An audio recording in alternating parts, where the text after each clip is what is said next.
సామలది మన పులుగము, మినపపప్పును సామల పులుగం. ఇది సామలు ఒకటి తీసుకుంటే ఇది పావు తీసుకోవాలి. ఇది నేను నైట్ నానబెట్టుకున్నా సామలు, పొట్టు మినపప్పు.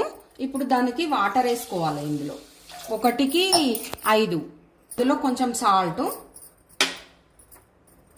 ఎల్లిపాయ, మిరియాలు. 5 విజిలీలు రానివ్వాలి. ఇది మనకు 5 విజిలీల తర్వాత మంచిగా ఇట్లా మెత్తగా ఉడికింది చూడండి. దీంట్లో పోపు పెట్టుకోవాలి మనం.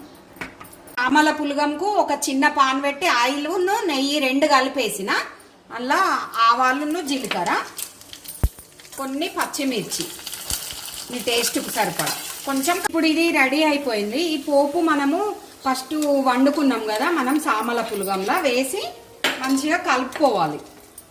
ఇది చిన్న పిల్లలకైనా మంచిగా షుగర్ పేషెంట్లకైనా హెల్త్కు చాలా మంచిది.